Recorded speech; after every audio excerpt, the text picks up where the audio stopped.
Il avait un talent unique, un style et une élégance dans son maillot brésilien qui allait avec son profil de footballeur. Et Pelé était né pour être footballeur et il était le meilleur de sa génération. Il a tout donné dans le football. L'homme a tutoyé les plus grands et il en est devenu un des plus grands dans l'histoire du football. Il pouvait jouer comme un commando et l'on pouvait croire qu'il était un robot. Edson Arantes do Nascimento dit Pelé, né le 23 octobre 1940 à 13 Conselhos au Brésil, dans l'état du Minas Gracias, est mort le 29 décembre 2022 à Sao Paulo.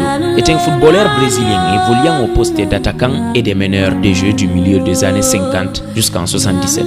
Figure majeure du football, Pelé est considéré comme l'un des plus grands joueurs de tous les temps. Surnommé Orei, le roi, Pelé est l'unique joueur de football à avoir remporté 3 fois la Coupe du Monde de football, en 1958, en 1962 et en 1970. L'attaquant brésilien est célèbre pour avoir marqué plus de 1000 buts dans sa carrière, une partie d'entre eux lors des matchs amicaux. Attaquant intérieur gauche emblématique du Santos FC, il remporte à 11 reprises le championnat de Sao Paulo dans les années 1950 et 1960 avec le club, ainsi que 2 doublés de la Coupe internationale et la Copa Libertadores en 1962 et 1963.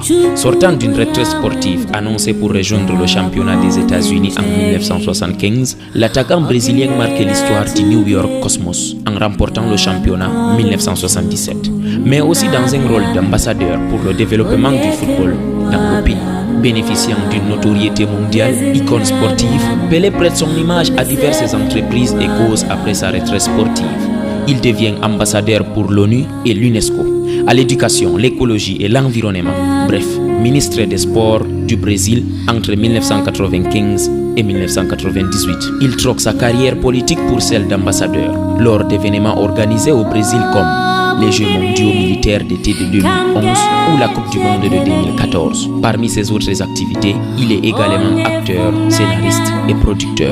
Jouer, c'était tenter au risque de perdre. À ce titre, Pelé, et c'est la marque de son génie. Sans doute, il est le seul footballeur dont les échecs ont été élevés au rang de chef d'œuvre. Les 2 plus merveilleux exemples qui viennent à l'esprit datent de sa dernière Coupe du Monde, son apothéose mexicaine en 1970.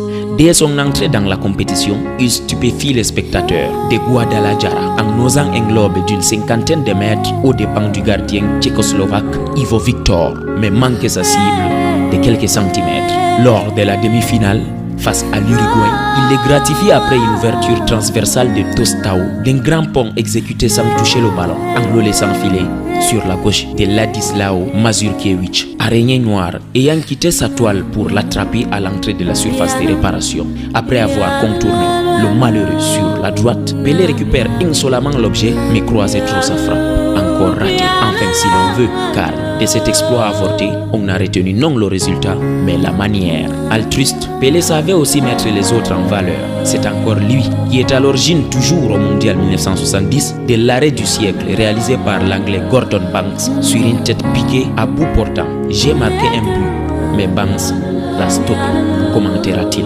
Et en finale contre l'Italie, d'un modèle de construction des buts avec sa remise à l'aveugle, décalant Carlos Alberto pour le coup de grâce. 4-1. Il quitta cette compétition sur un triomphe torse nu, soulevé comme un trophée par la foule au stade Azteca de Mexico. Pour la première fois, les foyers équipés avaient pu admirer l'idole en couleur dans son habit de lumière oriverte, or et vert. Pelé avait propulsé le Brésil vers un 3e sacre en ouvrant le score de la tête.